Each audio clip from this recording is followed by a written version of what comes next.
जय माता दी। Welcome to all of you my study channel sociology with Santosh. Practice set के इस चौथे वीडियो के अंतर्गत आज हम लोग समाजशास्त्र से जुड़े हुए कुछ महत्वपूर्ण प्रश्नों और उनके उत्तरों को जानने का प्रयास करेंगे।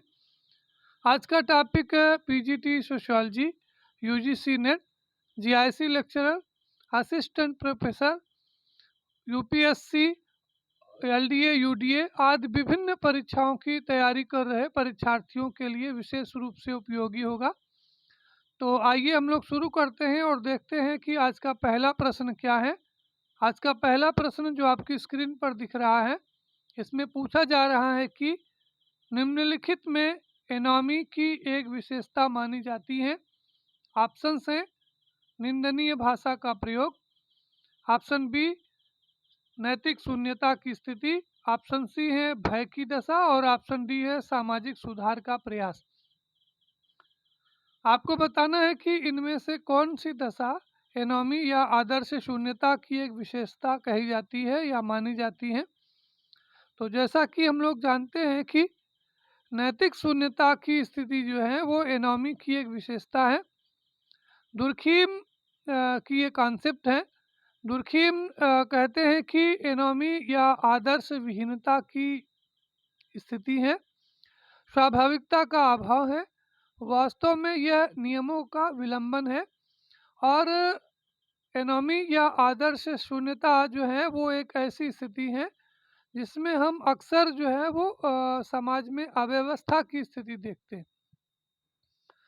रही बात एनामी की, तो एनामी शब्द का सर्वप्रथम प्रयोग इमाइल दुर्खीम के द्वारा किया गया था। उनकी जो प्रसिद्ध पुस्तक है the division of labour in society, इस किताब में इमाइल दुर्खीम ने जो एनोमी या आदर्श शून्यता की स्थिति का विस्तार से उल्लेख किया है। तो इस तरह से क्वेश्चन नंबर 1 का जो राइट आंसर है, सही उत्तर है, वो है ऑप्शन बी। अगला प्रश्न है प्रश्न संख्या 2। इसमें पूछा जा रहा है कि आपको दो युग्म दिए गए हैं, दो जोड़े दिए गए हैं और एक तरफ आपको अपराध से जुड़े हुए कुछ विचारधाराओं का जिक्र किया गया है और उसके सामने उस विचारधारा से संबंधित विद्वान का नाम दिया गया है। आपको बताना है कि इनमें से कौन सा जो जोड़ा है, युग्म है, वो सुमेलित नहीं है, सही नहीं है।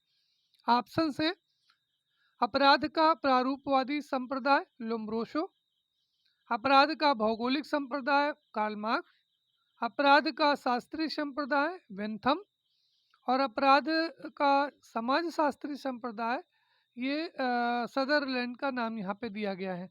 तो आपको बताना है कि इनमें से कौन सा जो ऑप्शन है वो सही तरीके से सुमेलित नहीं है।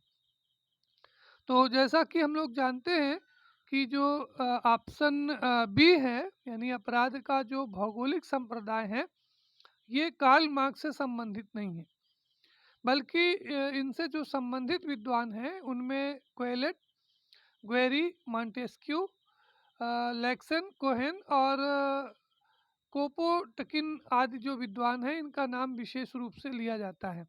यानी जो कार्ल मार्क्स हैं वो अपराध के भौगोलिक संप्रदाय से संबंधित नहीं है। बाकी जो युग्म है अपराध का, जो प्रारूपवादी संप्रदाय है वो लोम्ब्रोसो का है, अपराध का शास्त्रीय संप्रदाय जो है वो बेंथम से जुड़ा हुआ है और अपराध का जो समाजशास्त्री संप्रदाय है वो सदरलैंड से संबंधित है या जुड़ा हुआ है। यानी बाकी जो 3 ऑप्शन हैं वो सही तरीके से सुमेलित हैं। ऑप्शन बी जो है वो इस सही तरीके से सुमेलित नहीं है। अगला प्रश्न है प्रश्न संख्या 3। इसमें पूछा जा रहा है कि प्रथम बाल न्यायालय कब स्थापित किया गया था। ऑप्शंस हैं 1805 में, 1890 में, 1899 में और 1999 में। आपको बताना है कि प्रथम बाल न्यायालय जो है वो कब स्थापित किया गया था। तो ये इस प्रश्न का जो सही उत्तर है वो है ऑप्शन सी 1899 में। अगर हम लोग बाल न्यायालय की बात करें तो 1899 में सबसे पहले अमेरिका के इलिनोज प्रांत में शिकागो शहर में ये जो बाल न्यायालय है ये स्थापित किया गया था। यहाँ पर प्रश्न में ये नहीं पूछा जा रहा है कि बाल न्यायालय जो है वो भारत में पहले कहाँ स्थापित किया गया था या दुनिया में कहाँ स्थापित किया गया है। इसलिए इस प्रश्न का जो सही उत्तर है वो 1899 में ही होगा। 1899 में अमेरिका के इलिनोइस प्रांत के शिकागो सिटी में ये पहला जो है वो बाल न्यायालय स्थापित किया गया था। अगर भारत की बात करें तो भारत में जो पहला न्यायालय है वो 1922 में कलकत्ता में स्थापित किया गया था। तो ये क्वेश्चन भी आप यहाँ पे नोट कर लें। कभी कभी एग्जामिनेशन में ये भी पूछा जाता है कि भारत में बाल न्यायालय कब स्थापित किया गया था। तो भारत में जो बाल न्यायालय है वो, चूँकि इसमें ऑप्शन नहीं दिया गया है, वो 1922 में स्थापित किया गया था। तो यहाँ पर आप ध्यान रखें कि क्वेश्चन नंबर 3 का जो राइट आंसर है वो है ऑप्शन सी। अगला प्रश्न है क्वेश्चन नंबर 4, जिसमें पूछा जा रहा है कि अपराधी उप संस्कृति अपना मानक आदर्श बृहत संस्कृति से ग्रहण करती हैं किंतु उन्हें अवधा देती है। ये जो स्टेटमेंट है वो किससे संबंधित है, आपको बताना है। ये जो काफ़ी फेमस स्टेटमेंट है, इसमें जो पूछा जा रहा है कि अपराधी उप संस्कृति अपना मानक आदर्श बृहत संस्कृति से एक्सेप्ट करती हैं लेकिन उसे औंधा देती है, यानी उसको उलट देती है। ये ऑप्शन जो है वो स्टेटमेंट जो है वो किससे रिलेटेड है।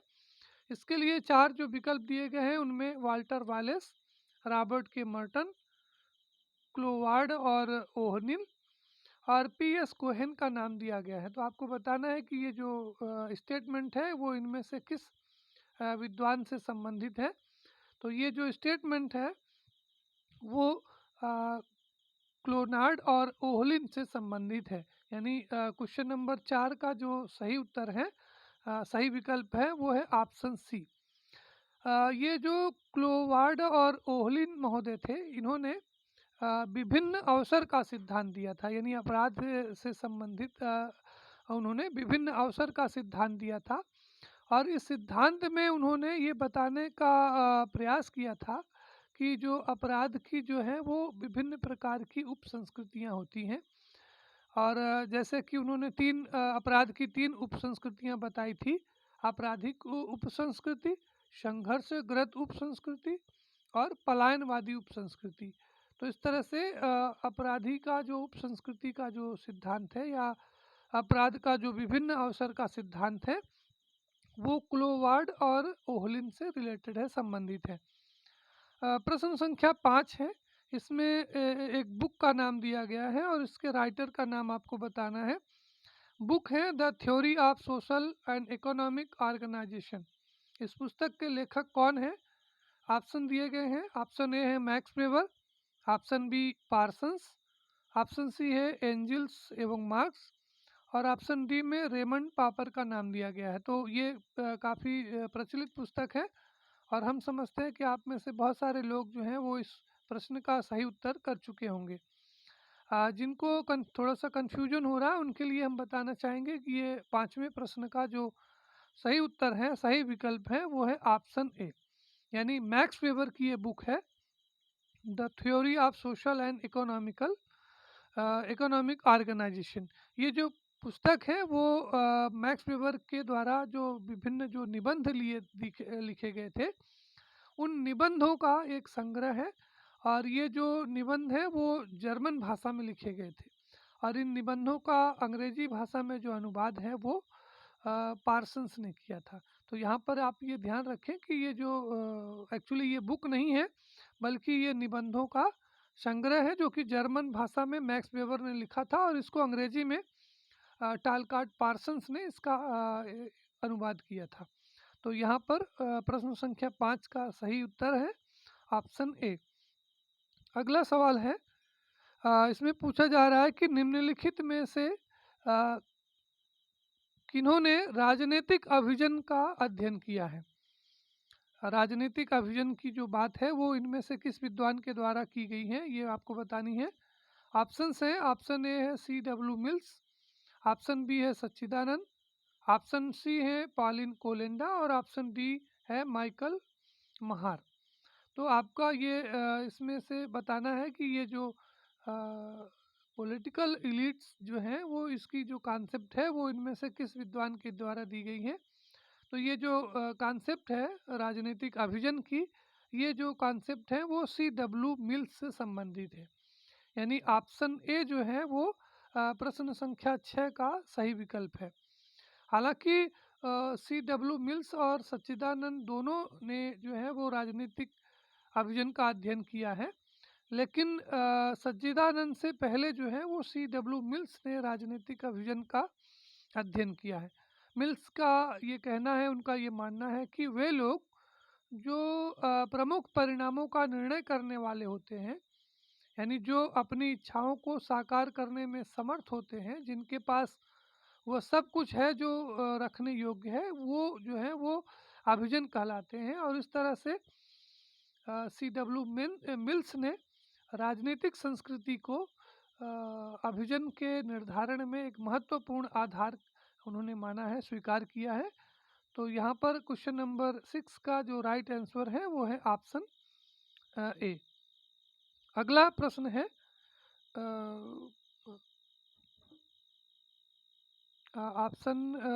यहाँ पे अगला जो क्वेश्चन है क्वेश्चन नंबर 7। इसमें पूछा जा रहा है कि भारत में जनजातियों के विकास के लिए सरकार को राष्ट्रीय उपवन का सुझाव किसने दिया था।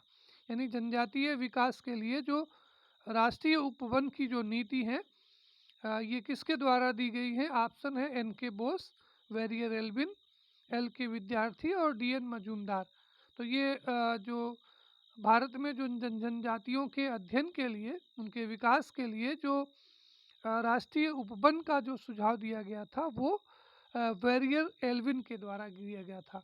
तो यहाँ पर क्वेश्चन नंबर 7 का जो सही उत्तर होगा, सही विकल्प होगा, वो है ऑप्शन बी। भारत में जनजातियों के विकास के लिए वेरियर एल्विन महोदय ने राष्ट्रीय उपवन का सुझाव दिया था। उनका ये कहना था कि हमें जनजातियों के कार्यों में, उनके जीवन में किसी प्रकार का कोई हस्तक्षेप नहीं करना चाहिए था, क्योंकि ये जनजातियाँ जो हैं अगर आप इनको बाहर से कोई हस्तक्षेप करेंगे तो जो उनकी मूल संस्कृति है वो नष्ट हो जाएगी या उसको उसके नष्ट होने का खतरा हो सकता है। तो इस कारण से उन्होंने जनजातियों के विकास के लिए राष्ट्रीय उपवन यानी नेशनल पार्क का सुझाव दिया था। यहाँ पर आपको हम बताना चाहेंगे कि वेरियर एल्विन ने ये जो सुझाव था वो बैगा जनजाति तथा उसके आसपास की जनजातियों के लिए दिया था। तो ये क्वेश्चन कभी कभी एग्जामिनेशन में पूछा जाता है कि वेरियर एल्विन ने जनजातियों के विकास के लिए जो राष्ट्रीय उपवन की जो नीति दी थी वो किस जनजाति के लिए दी थी। तो यहाँ पर आप इसको नोट कर लें कि ये जो अध्ययन था, उन्होंने ये जो नीति का जो सुझाव है उन्होंने जनजातियों में बैगा जनजाति के अध्ययन के लिए ये सुझाव दिया था। अगला प्रश्न है प्रश्न संख्या 8। इसमें पूछा जा रहा है कि समाज अपनेपन की चेतना है किसने कहा है। यानी यहाँ भी एक स्टेटमेंट है और आपको बताना है कि ये स्टेटमेंट किस विद्वान से संबंधित है। ऑप्शंस हैं, ऑप्शन ए है गिडिंग्स, ऑप्शन बी है मैकाइवर, ऑप्शन सी C.H. कूले यानी चार्ल्स कूले और ऑप्शन डी है P. सोरोकिन। आपको बताना है कि इनमें से किस विद्वान ने ये कहा है कि समाज जो है वो अपनेपन की चेतना है। तो ये क्वेश्चन नंबर 8 का जो सही विकल्प है, सही उत्तर है, वो है ऑप्शन ए गिडिंग्स। आप इसको नोट कर लें कि गिडिंग्स जो थे, गिडिंग्स महोदय ने ये कहा था कि समाज जो है वो अपनेपन की चेतना है। यानी गिडिंग्स महोदय ने समाज के बारे में अपने विचार को व्यक्त करते हुए ये बताया था कि समाज जो है वो अपने आप में एक तरह से अपनेपन की चेतना है। तो यहाँ पर किसी प्रकार का कोई कंफ्यूजन नहीं है और क्वेश्चन नंबर जो 8 है इसका जो सही उत्तर है वो है ऑप्शन ए। अगला सवाल है क्वेश्चन नंबर 9। इसमें पूछा जा रहा है कि जन्मजात एवं अर्जित परिस्थिति में भेद किसने किया है। आपको बताना है कि जन्मजात संस्कृति और अर्जित परिस्थिति में जो अंतर है, जो भेद है, वो किस विद्वान के द्वारा किया गया है, दिया गया है। इस प्रश्न के उत्तर के लिए जो नाम दिए गए हैं, जो ऑप्शंस दिए गए हैं, उनमें ऑप्शन है, ऑप्शन ए आर के मर्टन, ऑप्शन बी है पार्सन्स, ऑप्शन सी है राल्फ लिंटन और ऑप्शन डी में मैक्स वेबर का नाम दिया गया है। तो आपको बताना है कि ये जो जन्मजात और अर्जित परिस्थिति है, ये जो अंतर है, ये जो भेद है, वो किस विद्वान के द्वारा दिया गया है, किया गया है। तो ये जो क्वेश्चन है, क्वेश्चन नंबर 9, इसका जो राइट आंसर है वो है राल्फ लिंटन। राल्फ लिंटन जो महोदय हैं, राल्फ लिंटन जो विद्वान थे, उन्होंने एक किताब लिखी, आप जानते होंगे, ये किताब है द स्टडी ऑफ मैन। ये किताब जो है उनकी वो 1936 में प्रकाशित हुई थी और इस पुस्तक में राल्फ लिंटन ने परिस्थितियों का अध्ययन करके ये बताया था कि समाज में पाई जाने वाली जो परिस्थितियां हैं वो मुख्य रूप से दो प्रकार की होती हैं। एक प्रदत्त परिस्थिति यानी जिसको जो कि जन्मजात परिस्थिति होती है, और दूसरी जो है वो अर्जित परिस्थिति जिसको कि व्यक्ति अपनी योग्यता, क्षमता, शिक्षा, व्यवसाय, सत्ता आदि के द्वारा वो अर्जित करता है, हासिल करता है। तो इस तरह से ये जो क्वेश्चन है वो उसका राइट आंसर है ऑप्शन सी राल्फ लिंटन। अगला प्रश्न है प्रश्न संख्या 10। ये भी प्रश्न परिस्थिति और भूमिका से ही जुड़ा हुआ है। इसमें पूछा जा रहा है कि ध्रुवीय परिस्थितियां उन स्थितियों को संबोधित करती हैं जो पाई जाती हैं। ऑप्शंस हैं ए विपरीत दिशाओं में, बी युग्मों में, सी दक्षिणी और उत्तरी ध्रुवों में और डी है विरोधी भूमिकाओं में। आपको बताना है कि जो ध्रुवीय स्थितियां हैं वो इनमें से किस स्थिति को प्रदर्शित करती है, संबोधित करती है या व्यक्त करती है। तो ये 10वां क्वेश्चन जो है इसका राइट आंसर है ऑप्शन बी। यानी जो ध्रुवीय परिस्थितियां होती हैं वो युग्मों में होती हैं, जोड़े में होती हैं, यानी आपस में जुड़ी हुई होती हैं। ध्रुवीय परिस्थितियों की विशेषता होती है कि इन परिस्थितियों को जो है वो युग्मित रूप में देखा जाता है। यानी ये परिस्थितियां ऐसी परिस्थितियां होती हैं जिनमें हम एक के बिना दूसरे की बात सोच नहीं सकते। यानी जैसे पति पत्नी है, माँ बाप है ना, ग्राहक दुकानदार है, तो ये या डॉक्टर मरीज है, ये कुछ ऐसी परिस्थितियां हैं जो एक के बिना इन दूसरी प्रकार की जो परिस्थिति है उसका किसी प्रकार का कोई अस्तित्व नहीं है। अगर मरीज है तभी डॉक्टर है, या फिर डॉक्टर है तो उसका कोई मरीज भी होगा, यानी बिना मरीज के कोई डॉक्टर नहीं है और बिना डॉक्टर के जो है वो मरीज ठीक नहीं हो सकता है। तो इस तरह से ये डॉक्टर मरीज की जो परिस्थिति है वो ध्रुवीय परिस्थितियां हैं, यानी जोड़े में है, एक दूसरे से जुड़ी हुई है। अगला सवाल है प्रश्न संख्या 11। इसमें पूछा जा रहा है कि सामान्यतया स्वीकृत मानव प्रजाति का वर्गीकरण है, यानी जो कॉमन रूप में सभी विद्वानों के द्वारा जो स्वीकार्य जो मानव प्रजाति है वो कौन सी है। ऑप्शन है, ऑप्शन ए है आर्यन, निग्रोलैड, मंगोलैड। ऑप्शन बी में निग्रोलैड, मंगोलैड और काकेसाइड। ऑप्शन सी है द्रविडियन, आर्यन और मंगोलियन। और ऑप्शन डी में निग्रोलैड, नार्डिक और मेडिटेरियन जो प्रजाति है वो उसका उल्लेख किया गया है। तो आपको बताना है कि इनमें से कौन सी जो प्रजाति है वो कॉमनली, सामान्यतया जो है वो मानव प्रजाति की स्वीकृत प्रजाति मानी जाती है। तो ये प्रश्न संख्या 11 का जो सही उत्तर है वो है ऑप्शन बी, यानी मानव प्रजाति की जो सर्वाधिक स्वीकृत प्रजाति है, प्रचलित या मान्यता प्राप्त जो प्रजाति है, उसका जो वर्गीकरण है वो है निग्रोलैड, मंगोलैड और काकेसाइड। यानी ये जो वर्गीकरण है वो सर्वाधिक जो है वो स्वीकृत या मान्य वर्गीकरण है। ये जो वर्गीकरण है वो क्रोबर का है। क्रोबर महोदय ने मानव प्रजातियों का वर्गीकरण करते हुए इन्होंने इनको 3 भागों में विभाजित किया था। उन्होंने मानव की सभी प्रजातियों को निग्रोलैड, मंगोलायड और काकेसाइड में ये विभक्त किया था, वर्गीकृत किया था। तो इस तरह से ये ऑप्शन बी जो है वो क्वेश्चन नंबर 11 का सही उत्तर है। 12वां सवाल है, इसमें पूछा जा रहा है कि धर्म की सामाजिक नियंत्रण में भूमिका में ह्रास के लिए सर्वाधिक उत्तरदायी है। आप जानते हैं कि जो परंपरागत समाज है उसमें धर्म जो है वो सामाजिक नियंत्रण में महत्वपूर्ण भूमिका का निर्वहन करता है।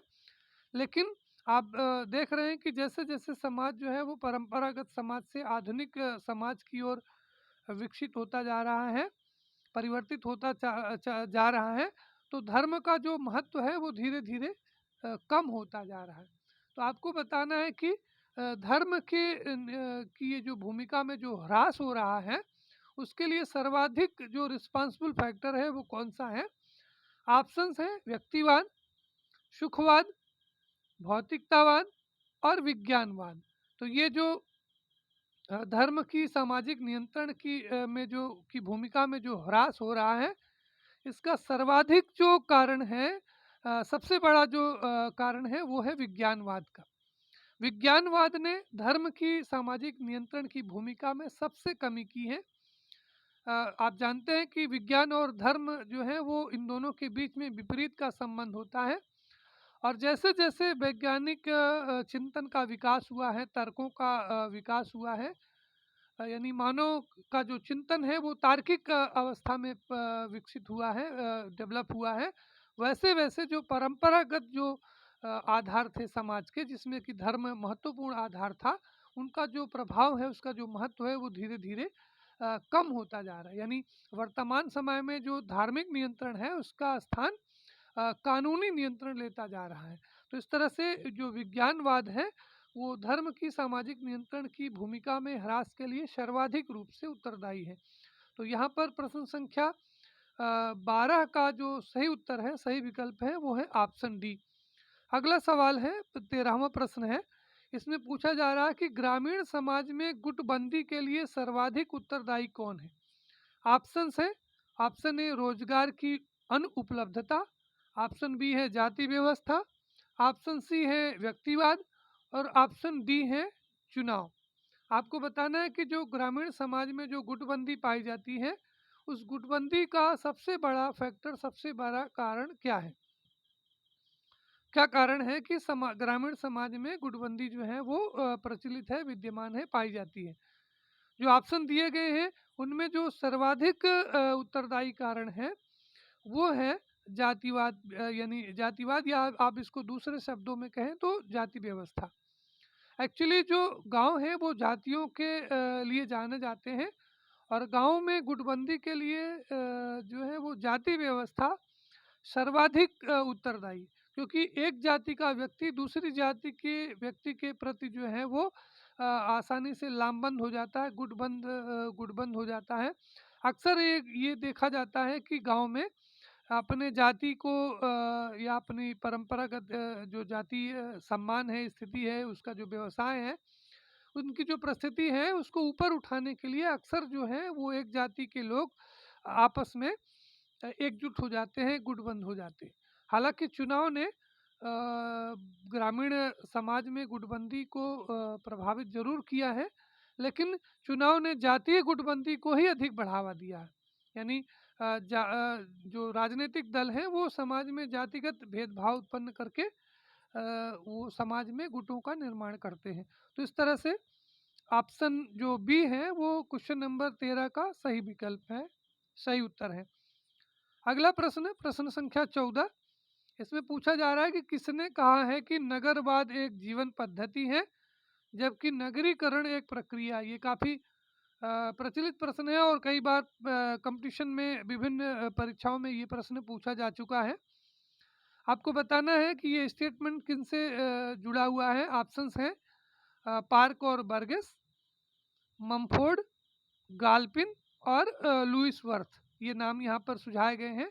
आपको बताना है कि इनमें से किस विद्वान ने ये कहा था कि नगरवाद एक जीवन पद्धति है जबकि नगरीकरण एक प्रक्रिया है। तो ये जो क्वेश्चन है, यानी क्वेश्चन नंबर 14 का जो राइट आंसर है, सही उत्तर है, सही विकल्प है, वो है ऑप्शन डी, लुइस वर्थ।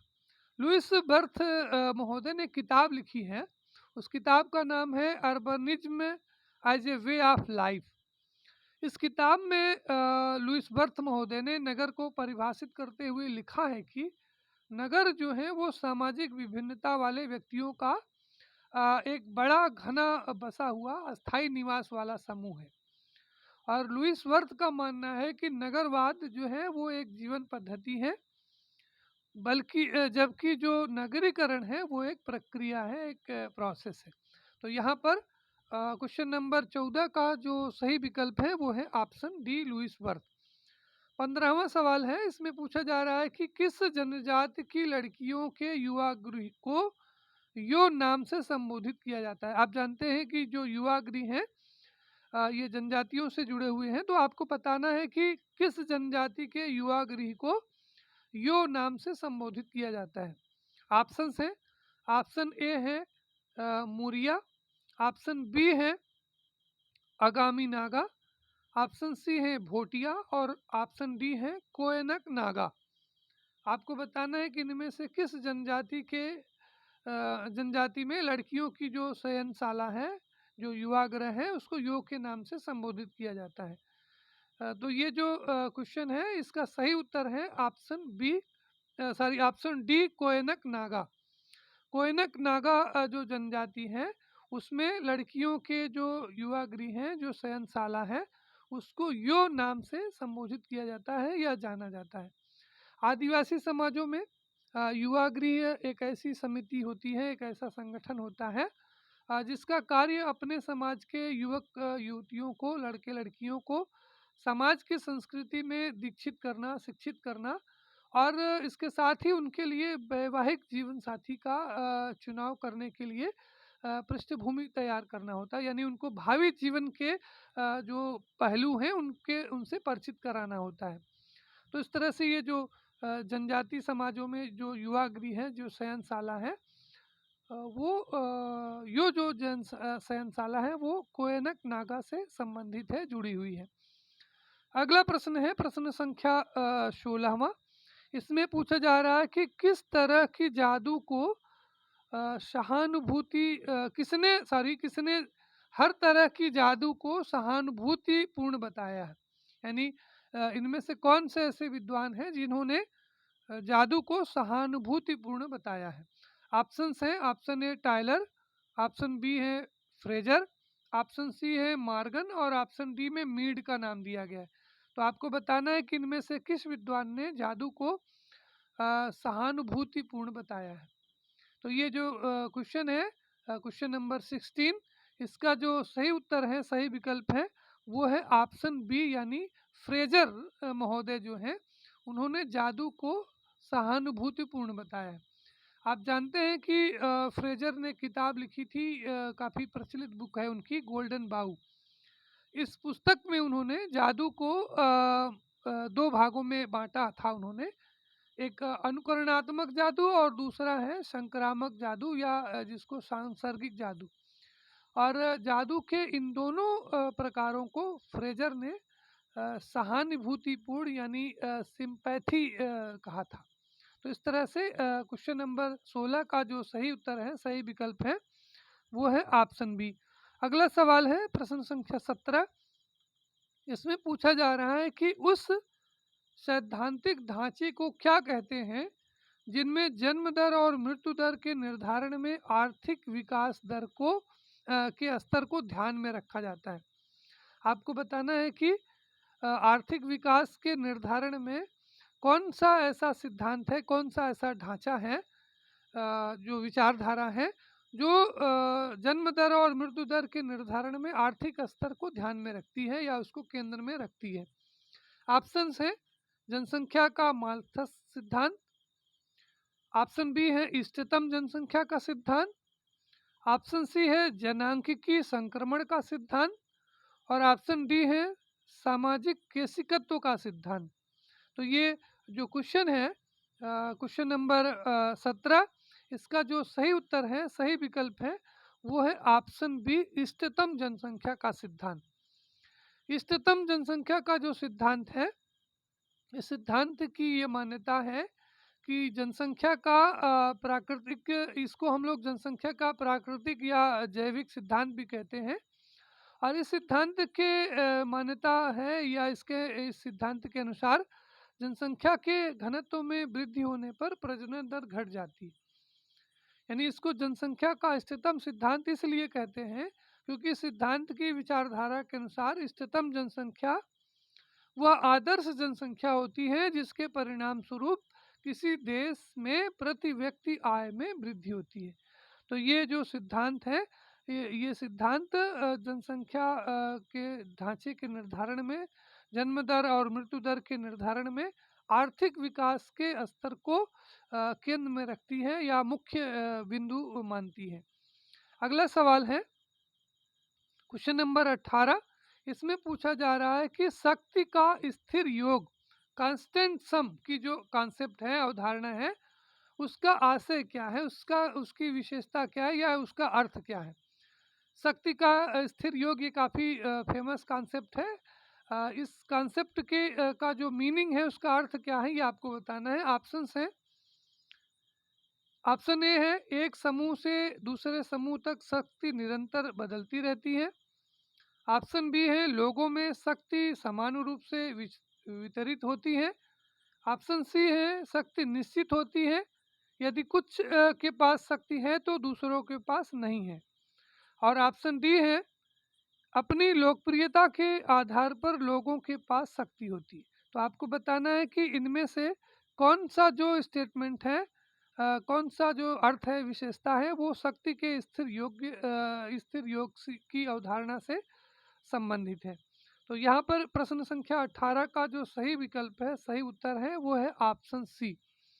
यानी शक्ति का जो स्थिर योग है उसकी मान्यता के अनुसार शक्ति निश्चित होती है, यदि कुछ के पास शक्ति है तो दूसरों के पास शक्ति नहीं होती है। ये जो कॉन्सेप्ट है वो मैक्स वेबर की है। मैक्स वेबर ने शक्ति के स्थिर योग यानी कांस्टेंट सम की अवधारणा का प्रतिपादन किया है। उनका ये कहना है कि शक्ति जो है वो सामाजिक संबंधों का एक पहलू है। और उनका ये मानना है, मैक्स वेबर का ये स्पष्ट रूप से कहना है कि एक व्यक्ति द्वारा दूसरे व्यक्तियों पर अपनी इच्छा थोपने की जो संभावनाएं होती हैं, इसी को हम लोग शक्ति का स्थिर योग कहते हैं। यानी शक्ति का जो अस्तित्व है वो सामाजिक अंतःक्रिया में निहित होता है। यानी जो मैक्स वेबर हैं वो उन्होंने शक्ति को जो है वो स्थिर योग से संबोधित किया है या माना है। अगला सवाल है क्वेश्चन नंबर 19। इसमें पूछा जा रहा है कि भारतीय संविधान का कौन सा एक अनुच्छेद अन्य जरूरतमंदों की श्रेणियों के साथ साथ वृद्ध जनसंख्या को सहायता प्रदान करने की राज्य की भूमिका को मान्यता देता है। यानी आपको बताना है कि इनमें से कौन सा आर्टिकल, कौन सा अनुच्छेद जरूरतमंदों की को सहायता देने के साथ साथ वृद्ध जनसंख्या को भी सहायता देने का प्रावधान देता है या व्यवस्था करता है। ऑप्शंस हैं। ऑप्शन ए अनुच्छेद 46, ऑप्शन बी है अनुच्छेद 43, और ऑप्शन डी है अनुच्छेद 41, और ऑप्शन डी है अनुच्छेद 47। तो यहाँ पर ये क्लियर है कि अनुच्छेद जो 41 है इसके अंतर्गत ये व्यवस्था की गई है, ये प्रावधान किया गया है कि राज्य जो है वो अन्य जो ज़रूरतमंदों के साथ साथ जो बेरोजगार हैं, जो वृद्ध हैं, बीमार हैं या जो अशक्त लोग हैं, उनकी स्थिति में सुधार करने के लिए सहायता प्रदान करेगा। यानी आर्टिकल जो 41 है वो अन्य ज़रूरतमंदों की मदद के साथ साथ वृद्ध जनसंख्या को भी सहायता प्रदान करने की व्यवस्था करता है। यहाँ पर आपको ये ध्यान रखना है कि अनुच्छेद जो 43 है वो राज्य कर्मचारियों के लिए काम, मजदूरी और जीवन निर्वाह से संबंधित है। अनुच्छेद जो 46 है, ये अनुच्छेद जो है वो राज्य के अनुसूचित जाति, अनुसूचित जनजातियों या अन्य दुर्बल वर्गों के शिक्षा और उनके जो आर्थिक विकास संबंधी जो हितों से संबंधित है। और अनुच्छेद जो 47 है वो राज्य नागरिकों के पोषाहार यानी उनके जीवन स्तर को ऊंचा करने के लिए लोक स्वास्थ्य को बनाए रखने के लिए, सुधार करने के लिए सरकार के द्वारा प्रावधान किए जाने से संबंधित है। तो यहाँ पर अनुच्छेद जो 41 है वो अन्य ज़रूरतमंदों के साथ-साथ वृद्धजनों के लिए संरक्षण प्रदान करता है। यानी ऑप्शन सी जो है वो क्वेश्चन नंबर 19 का सही उत्तर है, सही विकल्प है। आज का अंतिम प्रश्न है, प्रश्न संख्या 20। इसमें पूछा जा रहा है कि हेनरी मॉर्गन के अनुसार किस तकनीक की आविष्कार से मानवीय समाज जंगलीपन से सभ्यता की ओर अग्रसर हुआ है। यानी जैसा कि हम लोग जानते हैं कि हमारा जो प्राचीन आदिम समाज था वो एक जंगली समाज था, पिछड़ा समाज था। और आपको बताना है कि मॉर्गन ने ये कहा कि कौन सा ऐसा आविष्कार हुआ, कौन सी ऐसी तकनीक की खोज हुई जिसने मानवीय समाज को जंगलीपन से सभ्यता की ओर ले जाने में महत्वपूर्ण योगदान दिया है या सर्वाधिक योगदान दिया है। ऑप्शंस हैं, ऑप्शन ए है धनुष बाण का आविष्कार, ऑप्शन बी है आग जलाने की कला का आविष्कार, ऑप्शन सी है स्वर वर्णमाला का आविष्कार और ऑप्शन डी है पहिए का आविष्कार। तो मॉर्गन महोदय का ये कहना है कि मानव संस्कृति की जो जंगली अवस्था से असभ्य अवस्था से जो सभ्य अवस्था में जो विकास हुआ है, जो उद्विकास हुआ है, इस उद्विकास का जो मुख्य कारण है वो है स्वर वर्णमाला का आविष्कार।